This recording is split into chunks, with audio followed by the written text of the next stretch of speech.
Bismillahirrahmanirrahim. Assalamualaikum warahmatullahi wabarakatuh. Apa kabarnya anak-anakku semua di pagi hari ini? Mudah-mudahan kalian tetap luar biasa ya. Ya, anak-anakku semua, untuk kegiatan belajar pada hari ini ada yang berbeda loh, Nak. Untuk hari ini kita sudah selesai menyelesaikan pembelajaran di tema 3. Ya, oleh sebab itu, di hari ini Ibu akan mengajak kalian untuk menambah pengalaman kemampuan kalian yang berbeda dari hari-hari yang sebelumnya ya. Karena setiap selesai tema, nanti Ibu akan mengajak kalian untuk menambah keterampilan literasi kalian. Baik anak-anak, jadi pada kegiatan hari ini nanti kita akan fokus untuk menambah kemampuan literasi kalian ya. Oke anak-anakku, sebelumnya seperti biasa Ibu sampaikan, kita tidak boleh lupa untuk tetap bersyukur, melakukan protokol kesehatan agar kita selalu lancar menjalani kegiatan sehari-hari. Baik anak-anak, Ibu mulai saja untuk kegiatan belajar pada hari ini. Ibu awali dari pertanyaan Ibu pada slide pertama berikut ya. Oke. Di sini Ibu bertanya, bagaimana caranya agar kita tetap sehat anak-anak di musim atau istilahnya di saat saat seperti sedang terjadi pandemi wabah COVID-19 saat ini ya. Ya betul. Ibu yakin kalian semua pasti mampu menjawab pertanyaan itu. Ya. Pastinya kita tidak boleh lepas untuk selalu ingat dengan berolahraga, bergerak ya. Itu selain juga berolahraga dengan tetap kita bergerak, kita juga tidak lupa untuk menjaga kebersihan diri kita dan lingkungan kita. Yang berikutnya tak lupa juga kita untuk mengatur istirahat kita dan yang paling penting juga biasakan kita selalu berpikir positif. Ya, anak-anakku, di antara 4 hal tersebut, sudahkah kalian lakukan? Ya, Ibu yakin di sela-sela waktu kalian menjalani kegiatan dari pagi sampai nanti menjelang tidur, minimalnya 4 hal itu harus konsisten kalian lakukan supaya kita selalu dalam keadaan sehat. Amin ya rabbal alamin. Ya, anak-anakku sekalian, tadi ada yang keempat tuh ya, itu yaitu pikiran positif. Itu. Pikiran positif itu seperti apa sih, Bu? Gitu ya. Pikiran positif ya tentunya pikiran yang tidak memikirkan hal-hal yang akan merugikan diri kita. Ya, artinya segala sesuatu yang kita pikirkan adalah sesuatu yang membuat kita jauh lebih baik dari hari ke hari. Tahukah anak-anak, pikiran positif itu salah satunya bisa dibangun dengan membiasakan diri menulis puisi. Ibu ambil contoh misalkan, tatkala kalian sedang tidak baik moodnya atau biasa disebut bad mood ya, atau mungkin sedang tidak bersemangat itu. Nah, jangan biasakan diri kalian untuk memikirkan hal-hal yang akan merugikan kalian. Nah, daripada memikirkan hal-hal yang tidak baik gitu ya, atau berpikiran prasangka kepada orang, atau mungkin juga kalian marah kepada Sang Pencipta, kenapa ya hal ini terjadi kepada saya? Nah, lebih baik curahkan semua perasaan kalian apabila kalian mungkin sedang senang, sedang bahagia, sedang sedih, ataupun juga melihat hal-hal yang menyentuh itu dengan cara menuliskan apa yang kalian rasakan, kalian pikirkan, kalian lihat itu dengan bait-bait atau kalimat-kalimat puisi. Nah, pada kegiatan hari ini, Ibu khusus akan mengajak kelas 6 semua untuk bagaimana sih menuangkan isi perasaan kita ke dalam bahasa-bahasa indah yang biasa disebut dengan bahasa puisi. Ya, oleh sebab itu, kegiatan hari ini Ibu akan mengajak kalian untuk mengasah keterampilan kalian, khususnya keterampilan menulis dengan bahasan menulis puisi. Yuk, oke, itu ya Nak ya. Nah, lalu nanti apa nih yang harus kalian perhatikan ya anak-anak? Tentunya sebelum Ibu akan menjelaskan lebih lanjut bagaimana cara menulis puisi, sebaiknya kalian pun eh, mengetahui apa sih yang dimaksud dengan puisi, apa sih pengertian puisi. Ya, anak-anakku, puisi merupakan karya sastra seseorang dalam menyampaikan pesan melalui pemilihan diksi dan pola tertulis. Ya, kalau kalian mencari pengertian di Kamus Besar Bahasa Indonesianya, puisi juga bisa dikatakan sebagai ragam sastra yang bahasanya terikat oleh irama, oleh matra, oleh rima, serta penyusunan larik dan bait. Artinya, larik dan bait itu yang seperti apa? Nanti coba kita lihat ya. Tuh. Pengertian berikutnya di dalam Kamus Besar Bahasa Indonesia juga puisi bisa dikatakan sebagai gubahan dalam bahasa yang bentuknya dipilih dan ditata secara cermat sehingga mempertajam kesadaran orang akan pengalaman dan membangkitkan tanggapan khusus lewat penataan bunyi, irama, dan makna khusus. Itu ya untuk pengertian puisinya. Mudah-mudahan semakin akan memahami kalau nanti kalian memperhatikan penjelasan selanjutnya dari Ibu berikut ini. Ya, bagaimana Bu untuk membuat puisi tersebut ya gitu. Minimalnya anak-anakku di dalam kegiatan saat ini nanti Ibu harapkan ketika kalian akan menuliskan sebuah puisi, minimalnya kalian sudah mengetahui langkah-langkahnya. Yang pertama, diharapkan anak-anak kelas 6 itu menyiapkan bahan bacaan dulu. Ya, jadi kalian terbiasa mempunyai buku sebagai bahan bacaan kalian. Tentunya buku yang menurutku menarik untuk dibaca atau tidak menimbulkan rasa bosan. Ya, salah satunya dengan pilihan membaca buku sastra. Ya, seperti itu. Anak-anakku, untuk berikutnya, kalau kalian sudah terbiasa membaca buku-buku, terutama buku-buku sastra, nanti kata-kata kalian atau istilahnya kosakata kalian pun akan bertambah. Ya, nah kalau sudah seperti itu, nanti kita bisa berlatih dengan cara menentukan temanya terlebih dahulu. Kalau sudah kita temanya kita tentukan, misalkan kita akan menulis sebuah puisi tentang lingkungan hidup, bisa juga kita akan menulis puisi tentang persahabatan. Bisa juga kita sesuai dengan tema kita akan menulis tentang persatuan dalam perbedaan ataupun akan menulis puisi tentang tema ketiga yaitu tentang tokoh-tokoh dan penemuan ya, tokoh-tokoh hebat dan penemuannya yang mengubah dunia ya, seperti itu. Nah, kalau sudah nanti ketika menuangkannya kalian akan memilih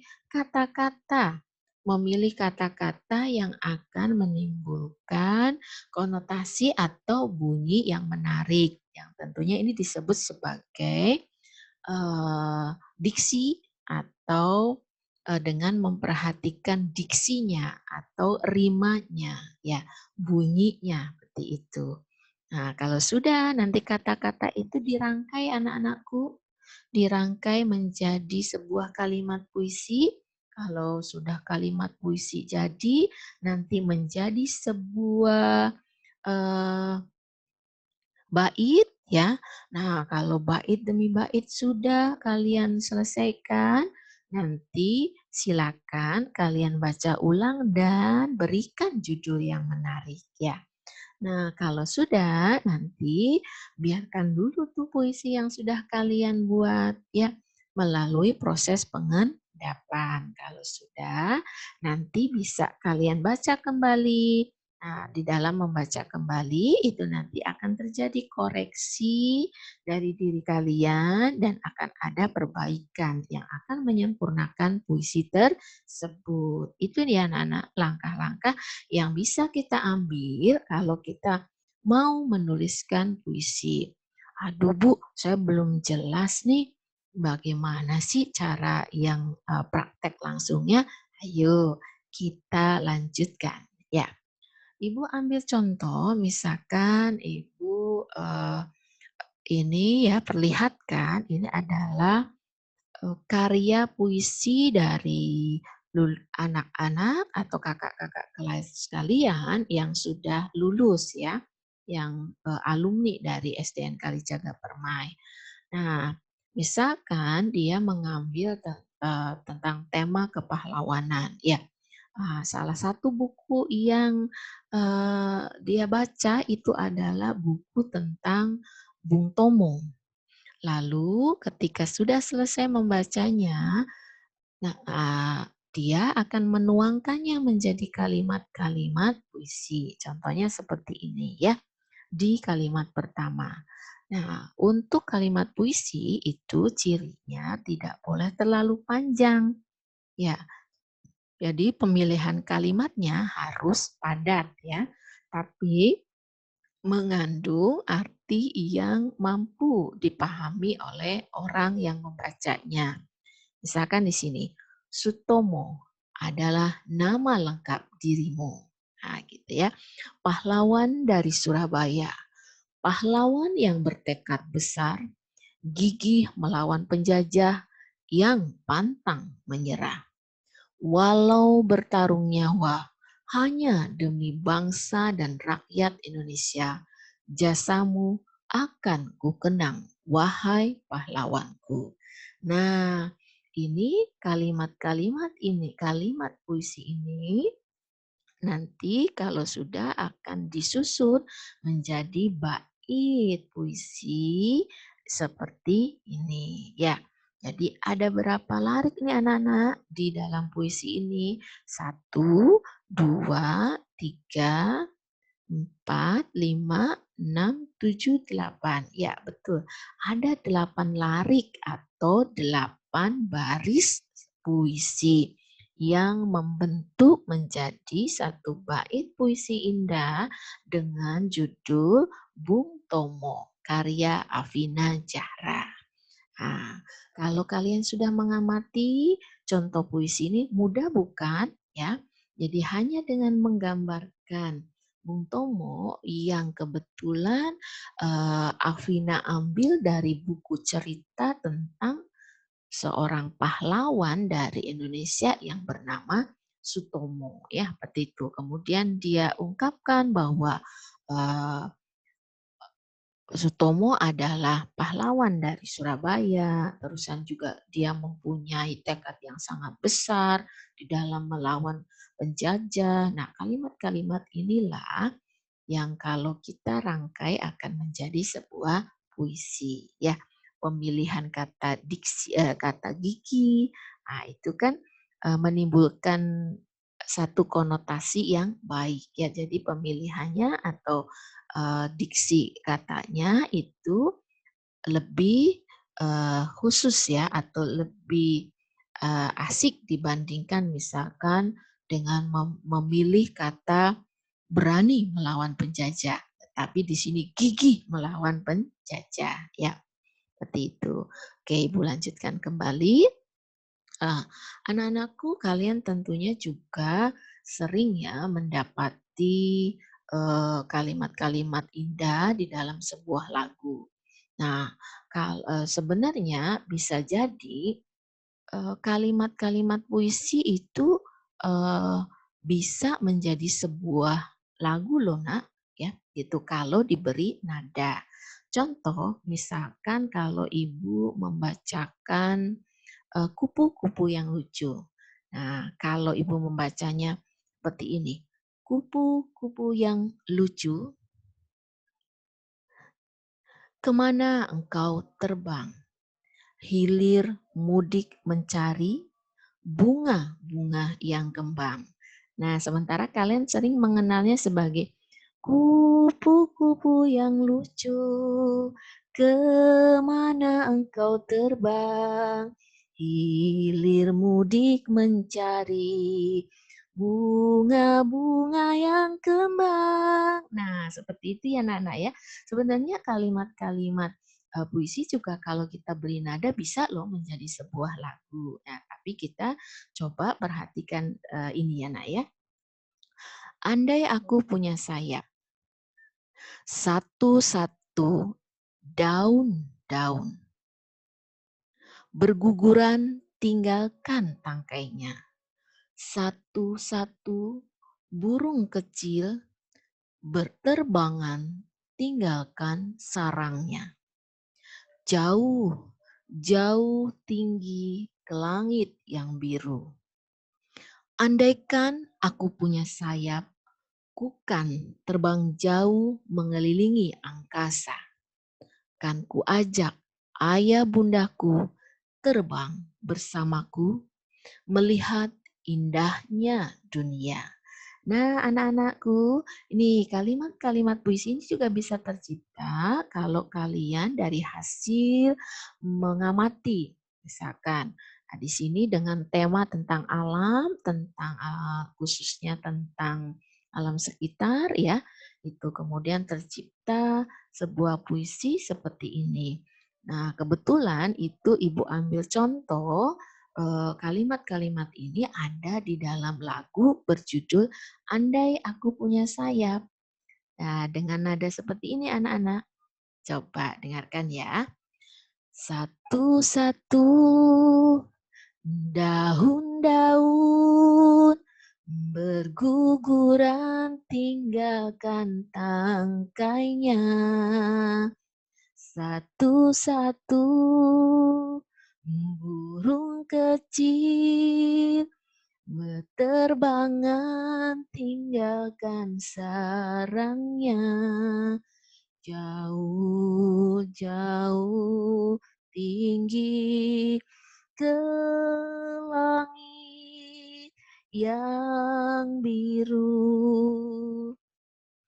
Andaikan aku punya sayap, ku kan terbang jauh mengelilingi angkasa. Kan ku ajak ayah bundaku terbang bersamaku melihat indahnya dunia. Asik bukan anak-anakku? Nah, itu juga contoh dari kalimat-kalimat yang menimbulkan yang kalimat puisi ya, seperti itu. Tuh, jadi kalau diucapkan dengan tanpa lagu itu bisa menjadi sebuah kalimat puisi. Nah, nanti pada kegiatan berlatih saat ini, untuk materi saat ini, nanti Ibu harapkan anak-anakku cobalah tuangkan atau membuat kalimat puisi, membuat sebuah puisi dengan pilihan tema-tema berikut. Nah, ada 4 tema ya. Latihkan membuat 4 puisi dengan 4 tema tersebut. Nah, tentunya kalian tahu ya kalau tema 1, tema 2, tema 3 itu berarti tema yang sudah kita pelajari. Dan yang keempat itu adalah buku yang sudah Ibu pinjamkan dari sekolah, yaitu buku inovasi. Buatlah, ambil salah satu tokohnya, kamu tuangkan menjadi sebuah puisi ya. Tokoh yang paling menurutmu menarik. Boleh nggak Bu tokohnya, tokoh penemuan yang juga saya tahu tidak hanya di buku inovasi? Boleh, seperti itu ya. Kalau sudah, nanti puisi-puisi tersebut kalian tulis dengan baik dalam sebuah file Word ya. File Word, terus nanti kirimkan ke Google Classroom. Ya, anak-anakku, demikian untuk uh, kegiatan belajar kali ini. Nanti Ibu harapkan mudah-mudahan kelas 6 semua mampu berlatih menuliskan, menuangkan isi pikiran, isi perasaan ya. Apa yang kamu lihat, apa yang kamu rasakan, apa yang kamu amati, apa yang kamu yang baca ya di dalam sebuah kalimat-kalimat kata-kata puisi menjadi kalimat puisi dan menjadi bait-bait puisi yang menggambarkan tentang tema-tema yang tadi sudah Ibu sebutkan ya. Demikian anak-anakku, selamat berlatih, selamat mencoba, selalu semangat dan katakan saya pasti bisa. Oke ya. Oke, anak-anakku sampai jumpa, selalu sehat, selalu bahagia. Ibu akhiri, wassalamualaikum warahmatullahi wabarakatuh.